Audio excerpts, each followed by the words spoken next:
আৰু যোৱাবাৰ 2020 আমি চুপ্লাই চাৰফাং আমি হিচাপে আমি মোক পাৰ্টিটো প্ৰদান কৰিছিলে বিজেপিৰ পৰা।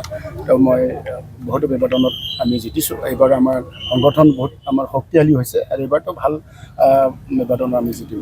তো পোনপ্ৰথমে মই ধন্যবাদ দিব বিচাৰিছোঁ মই দ্বিতীয়বাৰ কাৰণে যে পাৰ্টিটো প্ৰদান কৰাৰ কাৰণে আমাৰ ৰাজ্যিক সভাপতি দিলীপ শইকীয়া ডাঙৰক মই ধন্যবাদ দিছোঁ। আৰু দ্বিতীয়তে আমাৰ সৰ্বকালৰ মুখ্যমন্ত্ৰী শ্ৰেষ্ঠ মুখ্যমন্ত্ৰী ডাঙৰকো মই ধন্যবাদ দিছোঁ। মই দুবাৰকৈ মোক পাৰ্টিটো দি আজি মনোনয়ন পত্ৰ দাখিল কৰিবৰ কাৰণে যি সুযোগ দিলে বিশ্বাস কৰি এইখিনিৰ কাৰণে মই মুখ্যমন্ত্ৰী ডাঙৰকো ধন্যবাদ দিছোঁ।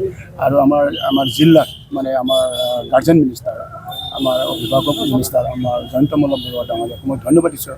তেখেতে মোক মৰম কৰি আৰু দ্বিতীয়বাৰৰ কাৰণে পাৰ্টিটো প্ৰদান কৰা সহায় কৰাৰ কাৰণে। আৰু আমাৰ অসম বিধানসভাৰ অধ্যক্ষ বিশ্বজিৎ ডিমাৰী ডাঙৰীয়াকো মই ধন্যবাদ দিছোঁ।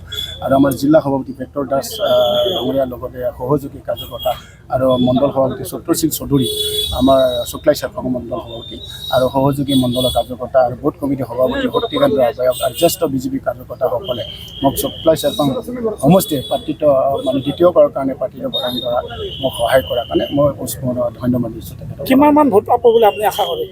এইবাৰতো আমি 20,000 ভোটৰ মানে এবাৰ আশা কৰিছে 20,000 ভোট। আজি এটা প্ৰমাণ আজি মনোনয়ন পত্ৰ দাখিল কৰিবৰ কাৰণে 7,000 এটা আমি প্লেনিং কৰিছোঁ, য'ত 2টা গাড়ী আমি বাছ পঠাইছোঁ। তাতে 4টা গাড়ীৰ মানে ৰাইজ জমা হৈ আছে। তাতে গম পাইছোঁ এইবাৰ 20,000তকৈ অধিক আমি চুক্লাই চাৰফাং ভোট পাম। এইটো সম্ভৱ হৈছে এজন মহান ব্যক্তিৰ কাৰণে সৰ্বকালৰ মুখ্যমন্ত্ৰী সৰ্বশ্ৰেষ্ঠ মুখ্যমন্ত্ৰী হিমন্ত বিশ্ব শৰ্মা ডাঙৰীয়াৰ কাৰণে।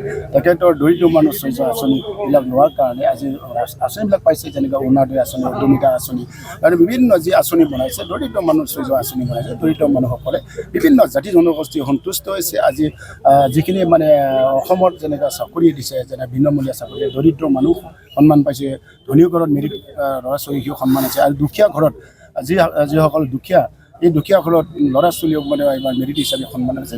সকলো সমান অধিকাৰ পাইছে। ইয়াৰ কাৰণে আজি BTC অঞ্চলৰ ৰাইজে এইবাৰ বিজেপিক ভোট দিয়াৰ কাৰণে খালী টাইমটো ৰখি আছে।